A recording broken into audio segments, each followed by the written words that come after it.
So you are doing some research here. Yeah, so Cam the intern Got his own podcast. got his own podcast, but it looks good. Looks good. Logos, good Maybe graphics. it sounds good too. Oh, Cam, hardworking kid. Cam? Yeah. Every day that kid's stock goes up a little Doesn't bit. it? A little bit. Ryan, her three on the way. It's good off the backboard and in. Murray, what a take by Tucker. Jones, another steal. Spin on Caldwell, and the layup's good. I would like to see you hold a mirror up to yourself and interview yourself. As good as this was, it could only be better if it was all you. Tuning in, I was a fan. I was like, man, let's do it. Cam, thanks so much for having me on. I'm happy to be here. Joined today for the first time, Cam Isimone. Gallagher's going to have to shoot it from beyond the arc. And it's good! Jacobs for three. He got it! My goodness, what a shooting performance by Jacobs. I think Cam's Corner is great. Tune in to Cam's Corner. This kid's going to make it. He's going to make it here. And we are back, guys. Welcome back to another episode of Cam's Corner. Today, joining me, a URI alum from New Jersey and currently a sports reporter for Channel 4 in Nashville, Tennessee, covering Tennessee Titans, of course, Niki Lattarulo. Niki, thanks for taking the time and joining me today.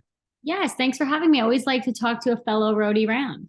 No, it's awesome. I appreciate it. And, I know you've been all over the place since leaving Jersey, then coming to URI, starting off your college career. But before we get into that, I wanted to know, when you were a senior in high school, what your mindset was like and how you ultimately decided on coming to URI.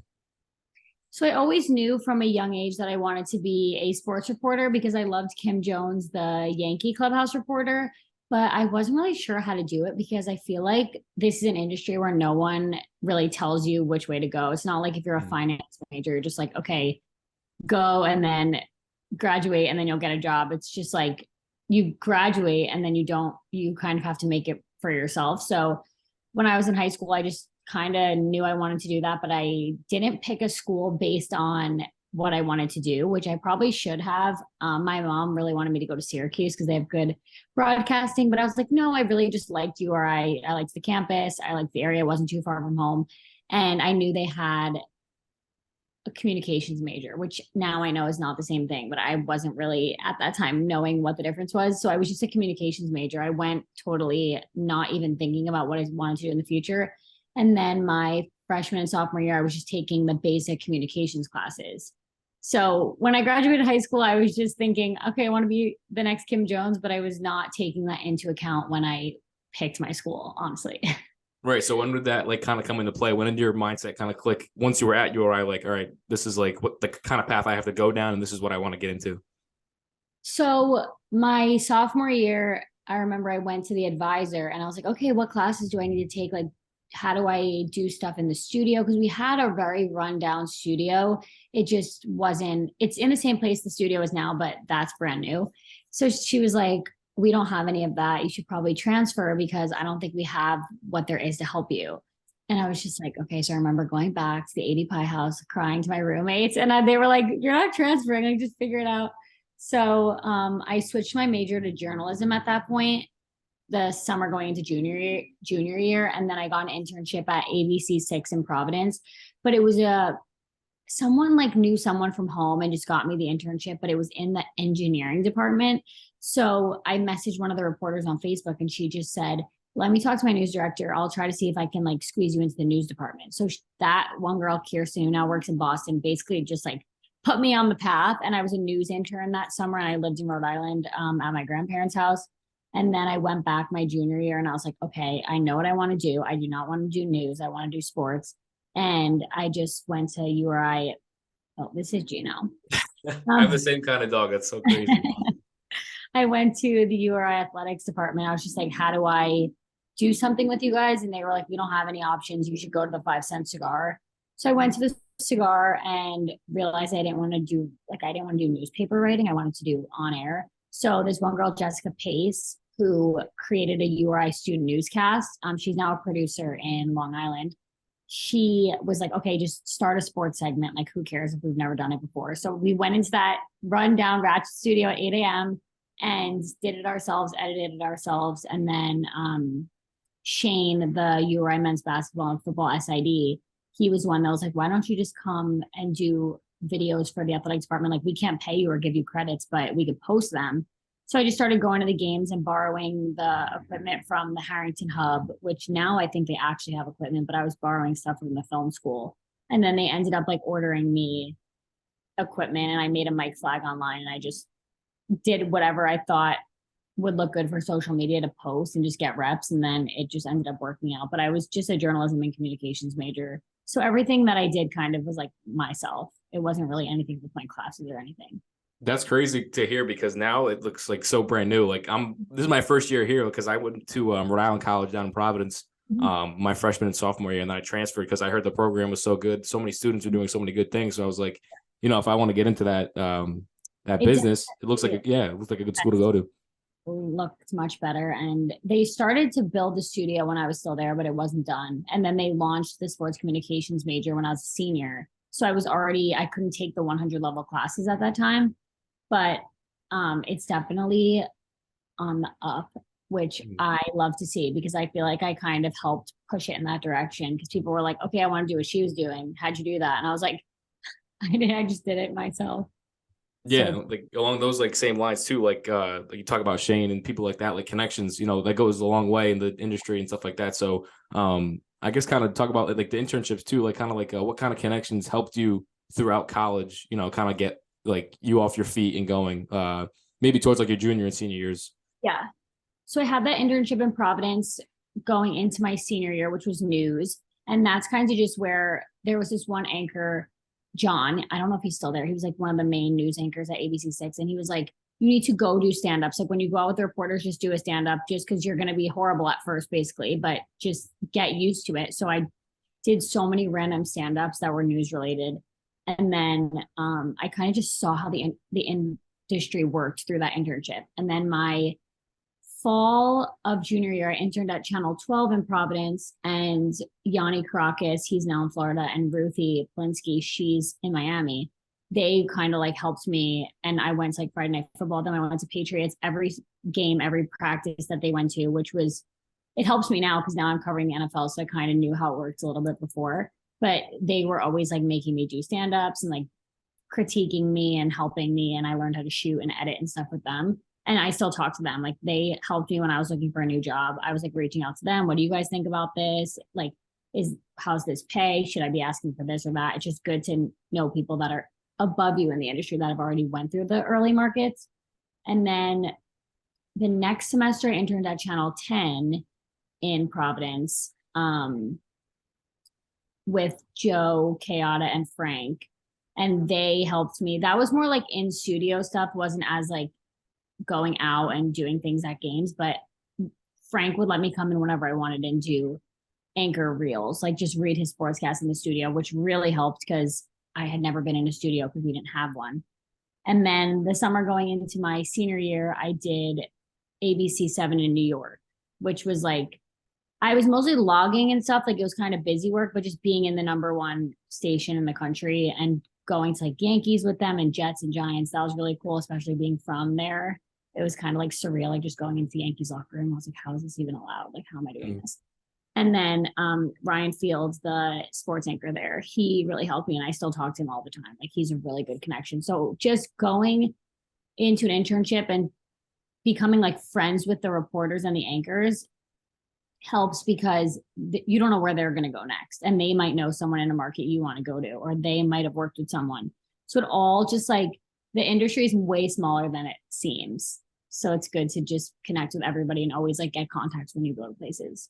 Right. And for someone like you, talking about like the opportunities that you had, like they weren't like, kind of like coming to you, like you said, you had to make like your own opportunities yourself and do like the things on your own. Like looking at some of the things like for basketball and football, like the Roadie Sports Corner, like some of the stuff that I'm doing similar to that. But like you said, like you had to kind of get it off on your own, going into jobs like working with the Patriots at Gillette Stadium, like during college and stuff like that, like your first real taste of like the internships and like, what they can offer and how the jobs like really work. Like, what was that like, your first time being in like you said, like with the Yankees and like things like that, like at Gillette, opportunities like that? It was kind of just like, I feel like in the moment, I don't know if you know Kate Rogerson, she's in Durham, North Carolina now. She's a year younger. So we kind of like, she kind of followed in my footsteps. And we say now, like, it's kind of crazy. Like she covered the World Series as an intern. So we were like, this is crazy. At the time, we were just like, okay, we need to act super professional. We need to just like really just try to help where they need us. And like, we weren't really taking it in, I don't think, because it just seems normal at the time. Like they were like, Right. okay, you carry this. We're like, okay, like just helping where we could. And now we think about it, I'm like, it's kind of crazy that I was at all these Patriots games and practices as a 19-year-old. And I was just like in the locker room and I was just like, this is normal. I'm going to get on under everybody and get the microphone right in the front, because you want people to look at you in a professional way because you're so young, and especially being a girl too. It wasn't like I was walking in, they're like, oh my God, this is so cool, let me take videos. I was like, okay, what do you need me to do? And now I feel like that mentality kind of transferred into a real job, just because you always want to like put yourself in the best light, and like you don't want to give anyone anything bad to say. So I feel like as an intern, it was like heightened because we were in these big markets around these big time reporters, and like ESPN was always there because it was Tom Brady. So it was just like much different, but I think it definitely prepared me interning in a big market in New York and like in Boston, that now I'm not as like, I feel like that was my first job rather than Waco, even though I was just an intern. I feel like the things I did in Rhode Island kind of were like my first TV job. Right. And like, yeah, exactly. Helped you for like your first like official one, after college. But how many internships were you involved in like during college? 4, because I interned at all 3 of the Providence stations, and then I interned in New York. But what I did with UR Athletics was just on my own. I did get like a job with UR Athletics for like a little bit. You know the guy JV that does the hype? Yeah, he's from Johnston. He's where I'm from. Is he still there? Yeah. So he retired. Like he left for like half a season. He was just like, oh, I need to take a break. I think he was getting married. I don't know for sure. So they hired me. They were like, Niki, do you want to do it? And I was like, okay. So I did it for maybe 5 games. And then JV came back. And I was like, this is not for me. But that was like an official job I had at URI. Like they paid me for that. But I was like trying to also shoot the games and do my post-game stuff. So at timeouts, I would get up and like run up and do like, okay, this is the Matunic Oyster Bar person of the game. And my voice was just not equipped for like the PA system in there. They were like, that was my only like official job that I got paid for during college, like with reporting. But everyone at UR Athletics is great. Like Thor's a job reference for me. Like anyone could call Thor and he'll help me out. So even though URI Athletics, like people here are like, where'd you go to school? Like what is URI? And then like, oh, they were good at basketball because when I was there, they went to the tournament 2 years in a row. But even like, though it's not a huge SEC school or like a huge thing, it's kind of better because there's not a million people trying to do the same thing. I feel like if I just tried to do this at a big school like Syracuse, it's like you fall in with everybody else. But when I was there, I was literally the only one ever trying to do this. And Stone was trying to do radio. So me and Stone were like, do you know Stone Freeman? Probably. Yeah. It's like me and him were like the power duo. Like we were spending our own money to travel to away games, travel to the A10, travel to the NCAAs. Like we drove to Pittsburgh because we were like, okay, we need to actually make it. And like I left and am doing all the stuff, and he's like doing radio for Brody, and Kate is in Durham. So we all like made it out of there. And I feel like URI helped us so much because there wasn't that many people trying to do it. Yeah, and I'm kind of again trying to follow in those same footsteps. That's crazy about JV how you say that, because he's from Johnston, Rhode Island, where I'm from. He's a super dude. Yeah, I do like the broadcast for like men's basketball and all that stuff on ESPN Plus. And so you don't even have that, which is so now I look at it and like, that's crazy to me. That's like I thought that would like they've always done that. You know what I mean? Like Paige, the girl that does like the sideline stuff, she reached out to me and was like, oh, how did you do all this? Like kind of before. And I was just like, the fact that you guys have all these resources, like take advantage of them, because how much further ahead would I have been if we had all this? Like if I was able to do sideline stuff in college, that's crazy. But yeah, we didn't have any of that. The games weren't even broadcast. Like sometimes they were on your view, but it wasn't like students were doing anything because we didn't have that control room that you guys have near the studio. It didn't even exist. Right. Yeah. So well, actually, like NBC Sports would come and broadcast the games. Right. And then like after that, like you said, in Waco, Texas was your first like official job, weekend sports reporter, and anchor as well. Just talk about that and how that. I know I asked you on you put a poll up on your Instagram once, and I asked like, what was your first like job opportunity? That, and then you said that, and I was like, all right, like I never really looked into it, but I figured, like I said, would be a great guest for my podcast because it's a lot of Rhode Island based people. But going back to that, like, how did that opportunity come to you, like your after senior year? Well, I actually was news. So when I went to Waco, I was half news and half sports. I was the number 3 in the sports department, which during football season was like mostly sports. And then after football, it was like fully news unless they needed help. And so there was this girl, Jessica Maury, who was the weekend sports anchor at KCEN where I went. And she left to go to Oklahoma State to be their team reporter. So she posted and was like, hey, in like a Facebook group of girl, like aspiring reporters, and said, hey, like I'm leaving. My number 3 is moving up, but our half news, half sports job is going to be open. Like email our news director if you're interested. And I was like, I do not want to do news. Like I knew I hated news already because of my internship. Loved everyone at Channel 6 in Providence, but I just don't want to cover murders and stuff.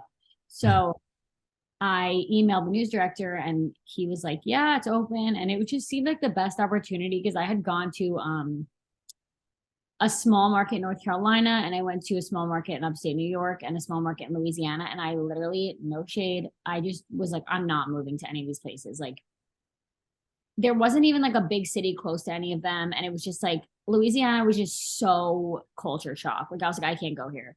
The small market in North Carolina had just had a flood. So they were working out of a trailer. And I was like, I don't know how long this is going to be in a trailer. Like I'm not going there. And then the one upstate New York was just like, it was freezing. Like, it was upstate. So then Waco came and it just seemed like, okay, I would cover Big 12.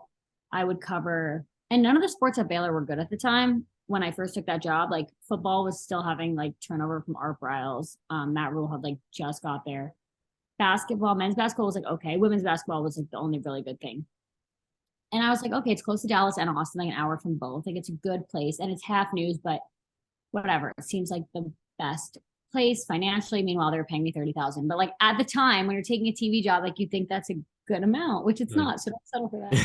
But so I just accepted the job without even going. And then I went with my parents to look at apartments and like I loved it. It was like it's like a weird thing coming from New York, like near New York City, and then going there because it's like so different. But it was a college town kind of. So it wasn't like honestly culture shock. But when I got there, I was doing full sports because I got there in August and it was football season and it was the football season. Baylor went, I think 11-1. Like they were really good. They went to the Sugar Bowl. They went to the Big 12 championship. And then men's basketball was literally going to win the Natty. They were ranked number 1. And so was women's basketball. So I just was there at a perfect time. But then COVID happened and everything got canceled. So when I was supposed to be like shifting to half news, I shifted to full news because sports got canceled. So for like basically a whole year, I was full news, no sports. And it was really horrible because it was COVID I was covering. And then I was covering all like the protests and when the whole country was just in disarray. And then I was covering Vanessa Guillen, who's this soldier at Fort Hood, which is near Waco. She got murdered and it was this whole sexual assault. Like all these military people were coming forward. Like it was like a whole movement and she was murdered. So I was covering that. So it was just all depressing things. And I was alone. It was COVID. Then I got Gino. No, lay down. And then, so I did that. And then my contract was supposed to end, but COVID kind of started to end and my boss left. So they were like, we can hire you as weekend sports anchor. So I just signed a 1-year extension and I did 1 more year of just sports. And that's when Baylor won the Natty. The football team went to the Big 12 championship and went to the Sugar Bowl. Like we were in the bubble for the Natty, but we got to cover it and do the parade. So it was really a good first market for the things I got to cover. Like I got really lucky, but COVID and stuff was just hard being that far and having to do news. But I think ultimately I am a better reporter because of covering news for that long.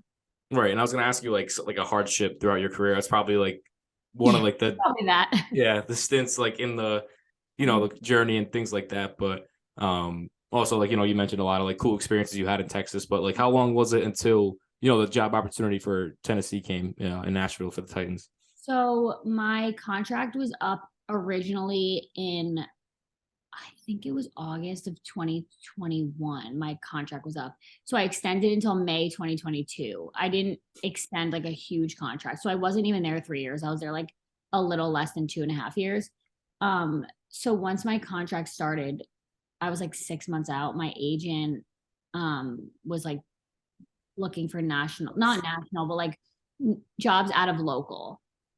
like in New York, just like freelancing and stuff. So I wouldn't have to move far away again because I didn't want to do local anymore because local just has its major cons, which we could talk about. But I was like, I'm not going to a local market where I'm going to have to deal with like, because I loved Texas, but we didn't have the staff. So like I never had a photographer. I was shooting my own live shots at 11 p.m. in the middle of like bad, sketchy areas. And I just like didn't feel safe. And I would drive to high school football playoffs, like 3 hours there, 3 hours back in the same night, go live. It was just like a lot of unnecessary work where like I couldn't even focus on the reporting because I was focusing on like editing and sending it back off a phone hotspot and like checking my surroundings in live shots. So I wasn't really focused on like what I was saying. So I said, I'm not going to a market where I'm doing that kind of stuff again. Like I don't mind filming, but I don't want to be live alone. I don't want to be like going places alone, sketchy, whatever. So he got me like good opportunities at regional networks and like freelancing and stuff. But then the second little stint of COVID came back, especially like in the Northeast. And a lot of the jobs were like, we can't guarantee that you're not going to be laid off or like that you're not going to be the first one to go and you're not on a contract. So I was like, okay, I can move home and freelance in New York, but like, do I really want to do that if I'm going to get laid off? And do I really want to move home? No. Love my family, but like my brother's in college. My sister doesn't live with us anymore. She's like getting married. So I'm just like, I don't really want to live home. So I started looking at local jobs again and I saw this one opened and I was like, that's a good one. Like I had never been to Nashville, but I was like, okay. And so I applied and like instantly they were just like, oh, do you want to come here? Like we could fly you for an interview. So I went to St. Louis for an interview and Nashville for an interview back to back. Like I flew to St. Louis, interviewed, flew to Dallas, and then flew back to here. And like St. Louis, it was like a really good station. It was the number one station in the market. But the city of St. Louis, I was like, I don't see myself here. Like I don't like it would be cool to cover the Cardinals and the Blues and stuff, but I was like, not for me. And then I flew here and I was like, okay, I'm coming here. Like if they offer me this job, I'm going to take it, even though it's local. It's just like so different in a big market. The staffing and the resources and the photogs and everything is just like so put together. It's like our newscasts it's seamless. Whereas in a small market, just a lot of like issues when you're in a small market. So they offered me the job and I took it. And that was before I had like 2 months left of my contract in Waco. So I was chilling at the end because I knew where I was going. And now I'm here and I'm very happy to live in Nashville. It's a good place. I miss Waco, but Nashville's a good spot. Definitely. Like you said, like traveling, you've traveled a ton over the course of like, very short timing. Like, I just want to know like what that transition's like, is it easy to adjust to a different setting like that quickly, like how you did, like, in a matter of a couple of months? No, it's actually hard. I was just telling Kate this because she was like, oh, it's really hard, like trying to learn everything. And I was like, give yourself some grace because if you think about it, she was in Eugene for 2 years. I was in Waco for 2 years. Like you know those teams like the back of your hand. Like I know everything about Texas high school football, I know too much about Texas high school football. And then I moved here and I know about the Titans kind of. Like I know the quarterback, I know Derrick Henry, but I didn't know the ins and outs. Like I knew the basic knowledge of just being a football fan of having watched the Titans. But then I come in and it's like training camp and they're like, oh, AJ Brown's gone. Oh, they have this receiver, that. And I'm like, okay, I need to really like study. And just honestly, the hardest adjustment has been that NFL reporters, a lot of the people here, we cover other things, but I've just come in during football. So NFL reporters, a lot of them in these type of markets have covered the team forever. So a lot of the writers here have been here like 20 years since the Titans came to Nashville, basically. So you just feel very behind because you don't want to ask like a basic, simple question and then everyone be like, who is this girl? But you also don't want to try too hard because you don't know yet. Like it's normal to have to learn everything, go in the locker room, like, okay, who is this? Who is this? Like, how am I supposed to know everybody on the practice squad? You're not going to. But now only having been here 6 months, I feel like I know so much, but then I still have so much more to learn. Now we're starting to cover hockey and I'm like a basic hockey fan. Like I'll watch the playoffs, but I don't really like watch it. I had no idea who most of the people on the Preds were. I knew like Philip Forsberg, like the main person, but you just kind of have to be like, okay, take it as it comes and learn it. Because you're also trying to adjust to living in a new place and making friends. So you're trying to adjust to the personal side of it. And then you go on TV and you're informing people about what's going on. So you need to know what's going on. So it's hard to feel like you have to, I guess, kind of cram it all. Like you're studying for a big test and you're trying to learn it all at the same time. But I have really good, the people at the other stations and the other writers and stuff are so nice here and so helpful that I don't ever feel like people are looking at me in a weird way. But it's definitely an adjustment. I think you don't settle in and adjust to something for a year, but then you're already like leaving, because usually you'll be somewhere for 2 years. So it's like, it's kind of a weird thing being in TV. Yeah, and like for me being in Rhode Island like my whole life, like going down the street to Rhode Island College for 2 years and then just coming up to URI, like I didn't really know like anything about, because I'm a sports fan obviously in general, but like you said, like players and stuff like that, and just going like covering a small school, like I mean not a small school, but obviously nothing compared to the NFL, but you don't know the players, you don't know the history that I didn't know a lot about it at all, so I had to do like my research and get in the know so I could fit in, like my first semester. This is my first semester here. Yeah, it's definitely hard to learn everything about a team.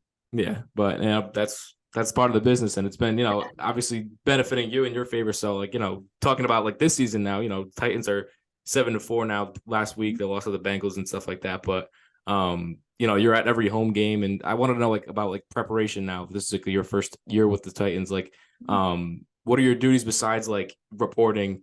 Like off the camera, and like what's like, do you just do like pregame, halftime, like postgame, or like are you live during the games as well, or?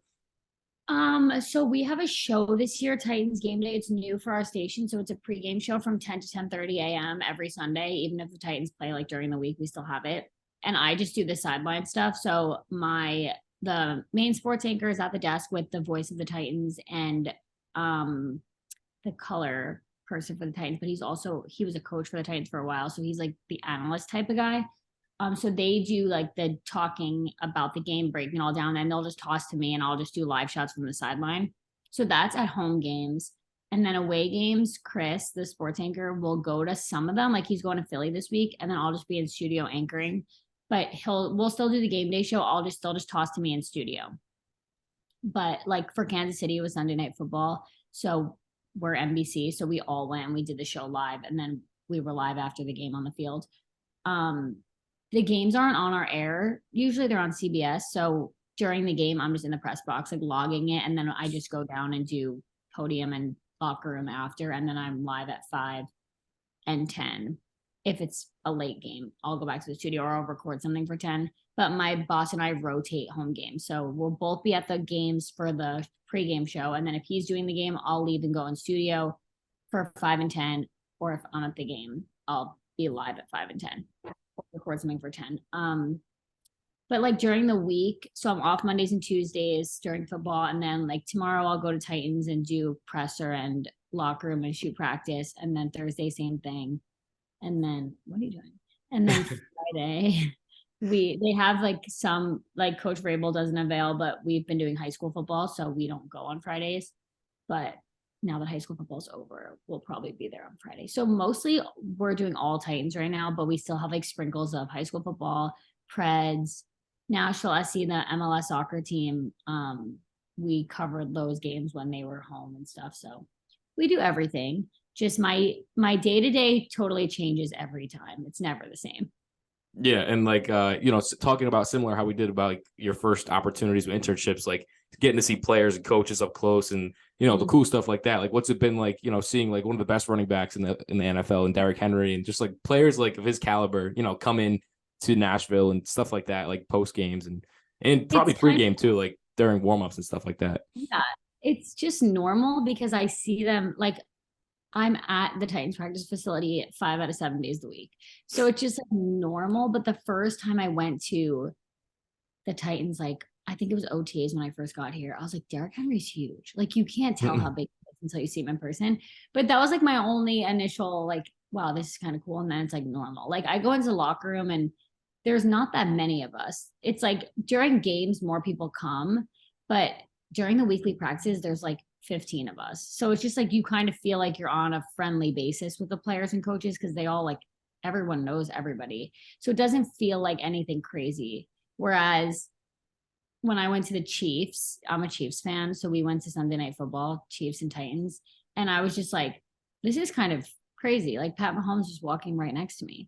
Like that kind of stuff is more different because I'm a fan of the team, but I'm not a Titans fan. So I don't really like think it's that crazy. Is that hard too? Like, is that hard? Like, covering a team that you're not particularly. I mean, obviously you want the team to do well because then you're going to be like, because you're covering them and your job is a lot easier and more fun, and it's better going in a winning locker room than a losing locker room. But I feel like now I'm not like a Titans fan. Like when the Titans were playing the Chiefs, I was like obviously like hoping the Chiefs were going to win because that's my team. But I feel like you just become more like you know the players and you like the players, so you want them to do well. So you see it on like a different level than you see it as a fan. Right. And you're paying attention to the game, but you're not paying attention to it in the way that a fan is. Like we're like analyzing what's going on rather than just like watching.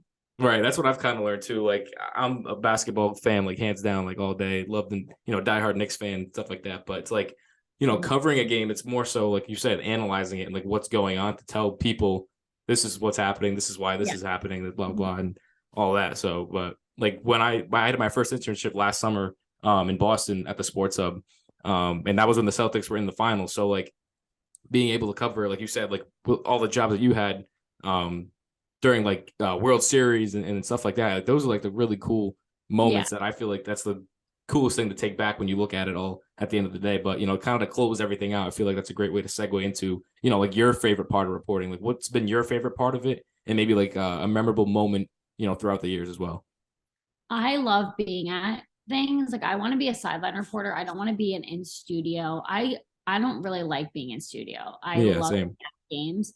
So being able to be at like the national championship was so cool, even though it was COVID, so it wasn't full. It didn't feel like the same. It was just cool to be there and cover the parade. So that was one of my favorites. And also the Big 12 football championship when they won on that last play, because I was shooting the game, so I was on the field. So that was really cool. And then also the Titans Chiefs, because I'm a Chiefs fan. So that was just really cool to actually be covering that.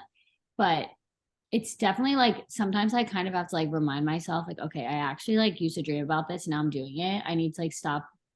I have to be serious, but sometimes I'm just going through emotions because I'm like rushing and I'm in a time crunch that I'm not like actually enjoying the fact that I'm doing what I thought I wanted to do. And now I actually made it. Not made it yet, but like made it kind of. Right. Yeah. You're on the verge of something great. And it's cool to look at, like, again, people that coming from around, like you can do whatever. I mean, not coming from around, but coming from the University of Rhode Island, like a lot of my classmates as well and stuff like that. Like, it's just cool to see where people have been ending up. And again, like you mentioned, Stone, he's been a huge help for me.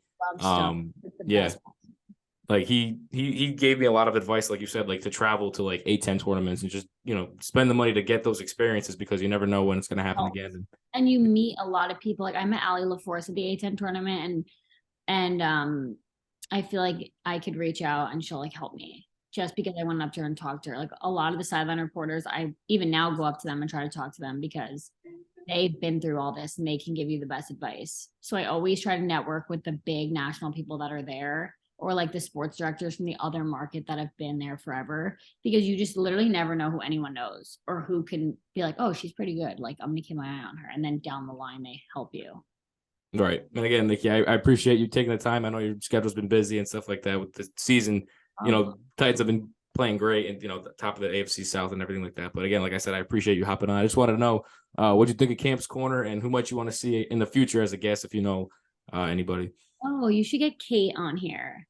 Kate's a good one. She has like the same perspective as me, but like a little different because she went to the West Coast. She went to Eugene, Oregon. So I feel like people that are in local are good to have on because it's such like a grind that people don't know about. And then also Stone. I've had Stone on, yeah. Oh, of course. Stone is the best. But no, I think you're doing a great job. These things are really good as much as like if I started a podcast and had 5 views, I'd be like, oh, this is a waste of not doing it. But then it helps because when I go on radio here, I'm just like, oh, this is so different than TV. Like, I don't know how to talk and just be able to expand my thoughts rather than trying to squeeze everything into a minute 30. So I feel like podcasting is a great platform to have. And also that's what's popular right now. So right. Yeah. It's got me a lot of connections and like, people like yourself and stuff like that. And again, like skills, like you just mentioned. And I've been doing it for about a year now, and I wouldn't regret any of the episodes that I put out. I've been loving it. Exactly. Yeah. But Well, yeah, keep but listening. If you ever need anything, or if any of your friends need advice, I could try to give my best advice. They could reach out. I always try to answer any student reporters or anyone trying to get into the industry, because I used to message everybody, and Yeah. the people that answered like actually helped. right, yeah, that's what I've been doing. But Yeah. Niki, I'll be in touch again. I appreciate you. This will probably be out tomorrow around same time. But again, I'll be in touch, and good luck the rest of the season. Thank you. I appreciate it. No problem.